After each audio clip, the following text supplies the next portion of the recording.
ओम शांति 6/9/2023 की प्रातः मूल्य। बाप दादा मधुबन। मीठे बच्चे, सर्विस का शौक रखो। विशुद्धि बन सर्विस की भिन्न भिन्न युक्तियाँ निकालो। जो बातें बिगर अर्थ हैं उन्हें करेंट करो।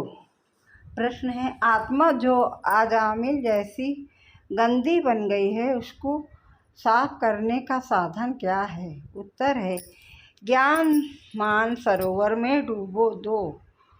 अगर ज्ञान सागर में डूबे रहे तो आत्मा में की मैल साफ हो जाएगी। प्रश्न है, ब्राह्मणों के लिए सबसे बड़ा पाप कौन सा है? उत्तर है, ब्राह्मण अगर बाप की आज्ञा न माने तो यह बिल्कुल बहुत बड़ा पाप है। बाप की पहली आज्ञा है, तुम मुझे निरंतर याद करो, लेकिन बच्चे इसमें ही फेल हो जाते हैं। फिर माया कोई न कोई विकर्म करा देती है। गीत है, छोड़ भी दे आकाश, आजा रे सिंहासन, आजा रे इस धरती पर। ओम शांति। बच्चों की बुद्धि में क्या आता है? कौन आया है? बाप, टीचर, सदगुरु। माता पिता अक्षर तो जरूर चाहिए। माता पिता अक्षर भारत में प्रचलित हैं। तुम माता पिता पीछे तुम कह सकते हो बाप दादा। वैसे तो माता पिता में बाप दादा आ जाता है, परंतु नहीं, यह समझाने का तरीका है। क्योंकि बाप है, माँ भी जरूर चाहिए। अब माता पहले कौन है? यह है गुहि से ते गुहि बात, जो कोई समझ न सके। क्या प्रजापिता ब्रह्मा होने से भी माता चाहिए? प्रजापिता ब्रह्मा के साथ कोई प्रजापत्नी भी चाहिए? नहीं, प्रजापत्नी नहीं चाहिए, क्योंकि यह मुख वंशावली है। इसलिए ब्रह्मा की पत्नी को ही हो नहीं सकती। यह बहुत गूढ़ और गंभीर बातें हैं। इसे समझाने और धारण करने के लिए बुद्धि चाहिए। यह एक ही बाप है जो बच्चों के सम्मुख आते हैं। तुम तो समझते हो माता पिता बाप दादा सम्मुख आया है। बाहर बच्चे बाहर में सर्विस करते हैं। सेंटर पर जो रहते हैं वह यह नहीं समझेंगे कि माता पिता बाप दादा सम्मुख आए हैं। वह समझेंगे फलानी बीके वह ब्रह्मा कुमारी आई है, यह मम्मा अडॉप्ट की हुई है, सबसे लक्की सितारा जगत अम्बा है, यह संभालने के लिए मुख है, इसलिए इन पर कलश रहता है। और यह ब्रह्मा तो हो गई ब्रह्मपुत्रा मेल के रूप में, तो सरस्वती जरूर चाहिए। सरस्वती को जगत अम्बा कहा जाए, इस मेल को तो जगत अम्बा नहीं कहेंगे। यह बड़ा अच्छा राज है, कोई भी गीता भागवत में नहीं है। शास्त्रों में कहानियाँ बैठ लिखी हैं। 5000 वर्ष पहले व 2500 वर्ष पहले क्या हुआ था सो बैठ लिखते हैं। वह नाम रूप देश काल तो बहुत कुछ नहीं है। नहीं, नाटक भी अनेक प्रकार के बनाते हैं। यह बाप बैठ सम्मुख अच्छी रीति समझाते हैं कि बच्चे हर एक बात को पूरा समझ जाएं। इन गीतों में भी कई बगैर अर्थ है। अब आकाश तत्व तो यह इसमें तो हम बैठे हैं। जिस पारलौकिक बाप को सब याद करते हैं वह कोई आकाश तत्व से आते नहीं हैं। अगर श्री कृष्ण की आत्मा कहे वह तो यहाँ है ही। सब मुख्य आत्माएं, धर्म स्थापक आदि यहाँ ही हैं। श्री कृष्ण की आत्मा भी 84 जन्म में ही यही ही है, उनकी आत्मा को ही बुला ना सकें। यह परम पिता परमात्मा को बुलाया जाता है कि आओ, अपना महातत्व निर्माण धाम छोड़कर वहाँ से आओ। तुम आत्माओं का सिंहासन तो महातत्व है। आकाश में तो तुम जीव आत्माएं रहती हो। यह तो मांडवा है खेल चलने का। यह गीत सुनते हो दिल में, आप ही करंट करते जाओ। या तो जिन्होंने नाटक बनाए हैं उन्होंने ही फिर गीत बनाए हैं। फिल्म शूट करने वालों को भी समझाना चाहिए, इसमें बड़ी विशाल बुद्धि चाहिए। बाबा राय देते हैं, सर्विस करने के लिए यह ड्रामा जिसने बनाया है उन्हें समझाना चाहिए, उनसे मिलना चाहिए, इतनी समझ चाहिए। बाप तो डायरेक्शन देंगे, बाप को तो जाकर नहीं पूछना है। बाप तुम बच्चों को डायरेक्शन देंगे, ऐसे ऐसे करो, श्रीमत पर चलो। गीत वास्तव में धरती यह भारत खंड है, भारत में ही उनका आना होता है, भारत ही उनका बर्थ प्लेस है। सभी उस निराकार फादर को ही बुलाते हैं। श्री कृष्ण तो सबका फादर नहीं है, और मुरली जो दिखाते हैं वह कोई काठ की तुतारी नहीं है जो श्री कृष्ण के हाथ में देते हैं। मुरली तो वास्तव में ज्ञान की है। गॉडेज ऑफ नॉलेज सरस्वती को कहते हैं, राधे को नहीं कहेंगे, श्री कृष्ण को भी नहीं कहेंगे। यह तो जोड़ी है बाप और बच्चे की। सरस्वती को कहा जाता है गॉड ऑफ नॉलेज, तो जरूर प्रजापिता ब्रह्मा ब्रह्मपुत्रा भी गॉड ऑफ नॉलेज होना चाहिए। लेकिन ब्रह्मा के लिए तो गाया नहीं जाता, गॉड इज नॉलेजफुल कहा जाता है, ब्रह्मा नॉलेजफुल नहीं। गॉड इज नॉलेजफुल, परम पिता परमात्मा ज्ञान सागर है, तो जरूर अपने बच्चों को ज्ञान देंगे। पहले पहले इनमें प्रवेश कर इन द्वारा दूसरों को देते हैं। इनमें सब लकी सितारे आ जाते हैं। ज्ञान सूर्य, फिर ज्ञान चंद्रमा, यह ब्रह्मा हुए। फिर चाहिए ज्ञान चंद्रमा के नज़दीक एक सितारा जो चंद्रमा के सामने खड़ा रहता है, वह बहुत तीखा होता है, उनको ज्ञान लकी सितारा कहेंगे। उनका नाम सरस्वती रखा हुआ है। सरस्वती बेटी हो गई ना, यह तो बाप भी हुआ, बड़ी नदी भी हुई, बहुत बड़ी नदी है। सब नदियाँ का मेल सागर में होता है, सागर और नदियों का मेला होता है। सरस्वती भी सागर में मिलती है, उनका मेला नहीं लगता, मेला ब्रह्मपुत्र नदी का लगता है। यह नदी वंडरफुल है, मेल है नदी तो फीमेल को कहा जाता है। यह गुहिराज बहुत समझाने लायक है, परंतु यह बातें पहले पहले कोई को नहीं बतानी चाहिए। पहले तो लौकिक माता पिता पारलौकिक माता पिता का राज समझाना चाहिए। लौकिक माता पिता से अल्पकाल क्षणभंगुर सुख का वर्षा मिलता है, यह तो पक्का याद रहना चाहिए। दूसरा कोई दो बाप का राज समझा ना सके, वह तो जानते ही नहीं। गाते हैं तुम माता पिता, अब पिता सर्वव्यापी है तो माता कहाँ गई, यह समझाने की बात है ना। माता पिता चाहिए ना, माता पिता कहा जाता है निराकार को, परंतु यह समझाते नहीं हैं कि इनको माता पिता क्यों कहा जाता है। वह तो गॉड फादर है। फिर कहते हैं एडम और ईव, एडम ही ईव है, यह नहीं समझते प्रजापिता ब्रह्मा वही फिर माता हो जाती है। एडम और ईव अथवा आदम बीबी कहते हैं, परंतु अर्थ नहीं समझ सकते। बच्चे समझ सकते हैं। आदम बीबी वास्तव में यह है, बीबी सो आदम है, इनको बीबी आदम दोनों कह देते हैं। वह तो है बाप। यह बड़ी पेचड़ी बातें हैं, भारत में गाते भी हैं। तुम माता पिता ऐसे ही सुनी सुनाई पर गाते रहते हैं, अर्थ कुछ नहीं समझते। सतयुग को बहुत दूर ले गए हैं, लाखों वर्ष कह देते हैं। लांग लांग भी कितना, कहानी तो नज़दीक की ही सुनाई जाती ही तुम समझा सकते हो। लांग लांग एगो यानी 5000 वर्ष पहले इस भारत में देवी देवताओं का अखंड अटल सुखमय राज था।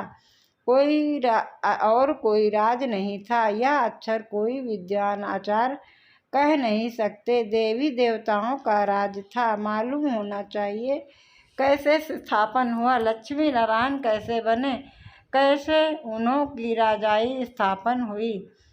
उनके पहले तो कलयुग था, बरोबर कलयुग का अब अंत अब है, और कलयुग के बाद फिर सतयुग होगा। सतयुग के सामने आ गया है, जो लांग लांग था वह सामने आ गया। 84 जन्म लेते लेते अब कलयुग का अंत आकर हुआ है। अभी तुमको कहेंगे 5000 वर्ष पहले इन लक्ष्मी नारायण का सतयुग में राज था। अभी नहीं है, अभी टाइम आकर पूरा हुआ है, फिर से लक्ष्मी नारायण का राज स्थापन हो रहा है। यह तुम्हारी बुद्धि में है, जिसके लिए तुम पुरुषार्थ कर रहे हो। यह है समझाने की बात। यह तो सच्ची गीता आज इसलिए लिखी जाती है कि कोई पढ़कर रिफ्रेश होते रहें। यह जानते हैं जो लिखा जाता है कि वह फिर प्रालोप हो जाएगा। यह सच्ची गीता भी नहीं रहेगी। जो तुम लिखते हो वह सच्चा ज्ञान पराया लोप हो जाना है, और साथ साथ शास्त्र भी सब परालोप हो जाएंगे। सतयुग त्रेता में शास्त्र होते नहीं, फिर कल्प पहले जैसे द्वापर में से बने थे वैसे बनने लग पड़ेंगे। यह है भक्ति मार्ग की सामग्री। रचना की सामग्री बहुत बड़ी है, तुम ज्ञान सेकंड में लेते हो। सारी रचना आदि मध्यांत को तुम जानते हो, अंगे अखरे तिथि तारीख सहित पूरा हिसाब किताब है। 84 जन्म सब नहीं लेते, कोई 70 लेते, कोई 60 लेते, कोई 2 भी लेते हैं। वह सारा मिनिमम और मैक्सिमम का हिसाब है। पीछे आने वालों के जरूर नंबरवार थोड़े थोड़े जन्म होंगे, फिर उसका फिर विस्तार करना फालतू हो जाता है। तुम अच्छे नटसेल हो में समझ सकते हो। 84 जन्म लाख जन्म तो है नहीं। 84 जन्म फिर हर एक नहीं ले सकते, ऐसे ही सिर्फ कह देते हैं। 84 का चक्र 84 लाख जन्मों का चक्र नहीं गाया जाता। गीत पाप कपट की छाया पड़ गई, अब रावण का राज है ना। आत्मा पर मैल की छाया पड़ते पड़ते अब बिल्कुल ही अजामिल हो गई।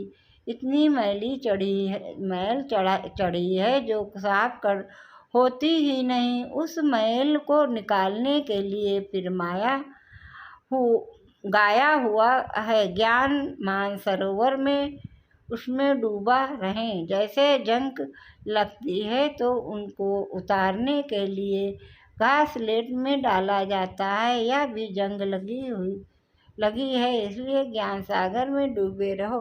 कोई पानी की नदी व सागर की बात नहीं। ज्ञान सागर जो ज्ञान लेते हैं उस नॉलेज में तत्पर रहना है। गृहस्थ व्यवहार को भी संभालना है, उसमें कोई मत चाहिए तो लेते रहो।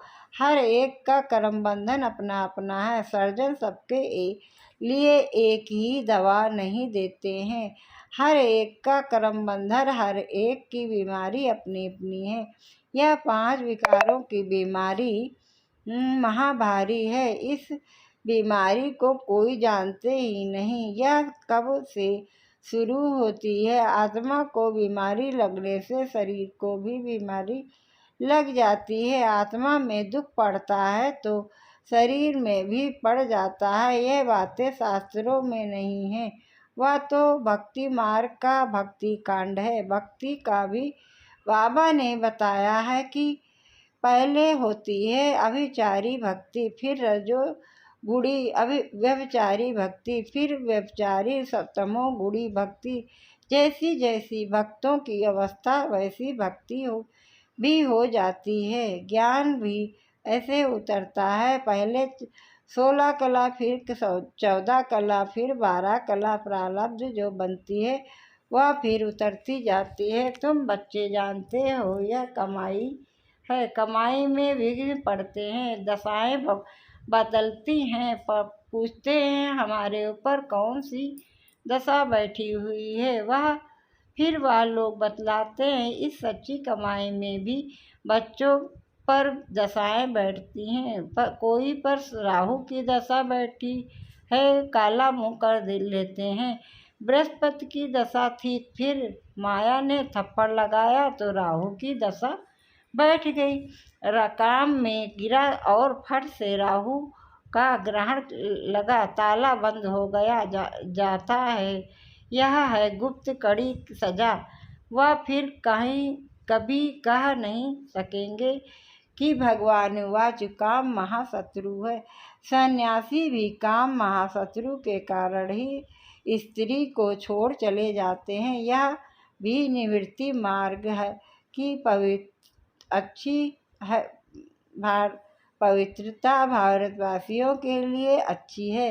भारतवासी ही पवित्र से अपवित्र बनते हैं तो उन्हों को थमाने के लिए यह सन्यासी है, मरम्मत के लिए यह पवित्रता है। पवित्रता की ताकत से ही सृष्टि इतना चलती है। अभी तो वे भी पतित बन पड़े हैं, तुम्हें उनकी भी सर्विस करनी है। सर्विस का भी तुम बच्चों को बहुत बहुत शौक रखना चाहिए। बेकायदे कोई भी चलन नहीं चलनी चाहिए। भल पुरुषार्थी हो, संपूर्ण तो कोई नहीं बना है, कुछ ना कुछ पाप होते रहते हैं। बाप की आज्ञा न माना यह भी बड़ा पाप है। बाप का फरमान है निरंतर मुझे याद करो। जानता हूँ कि कर नहीं सकेंगे, परंतु तुम पूरा पुरुषार्थ ही नहीं करते हो। जो करेंगे वह अच्छा पद पाएंगे। अच्छा मीठे मीठे सिकलदे बच्चों प्रति माता पिता बाप दादा का याद प्यार और गुड मॉर्निंग। रूहानी बाप की रूहानी बच्चों को नमस्ते। हम सब रूहानी बच्चों की तरफ से रूहानी माता पिता बाप दादा का याद प्यार गुड मॉर्निंग, नमस्ते नमस्ते नमस्ते। धारणा के लिए मुसार है। पहली पॉइंट, 5 विकारों की बीमारी से मुक्त होने के लिए सर्जन की राय लेते रहना है। आत्मा पर कोई बीमारी न लगे इसकी संभाल करनी है। दूसरा है सच्ची कमाई करनी और करानी है। कोई भी बेकायदे चलन नहीं चलनी है। राहु की दशा कभी न बैठे इसके लिए बाप के फरमान पर सदा चलना है। वरदान है याद और सेवा द्वारा सब चक्रों को समाप्त कर समा पर फिदा होने वाले सच्चे परवाने भव। याद और सेवा द्वारा सब चक्रों को समाप्त कर समा पर फिदा होने वाले सच्चे सेवाधारी भव। इस विस्तार से है जो बच्चे याद और सेवा में सदा बिजी रहते हैं वह सभी चक्रों से सहज ही मुक्त हो जाते हैं। कोई भी चक्र रहा हुआ होगा तो चक्कर ही लगाते रहेंगे। कभी संबंधों का चक्कर, कभी अपने स्वभाव संस्कार का चक्कर। ऐसे व्यर्थ के सभी चक्कर समाप्त तब होंगे जब बुद्धि में सिवाय समा के और कुछ भी न हो। समा पर फिदा होने वाले समा के समान बन जाते हैं। ऐसे फिदा होने वाले अर्थात समा जाने वाले ही सच्चे परवाने हैं। स्लोगन है जो सच्चे पारस बने हैं उनके संग में लोहे दृश्य आत्माएं भी सोना बन जाती हैं। जो सच्चे पारस बने हैं उनके संग में लोहे दृश्य आत्माएं भी सोना बन जाती हैं। अच्छा, ओम शांति ओम शांति ओम शांति। चैनल को सब्सक्राइब जरूर करिए।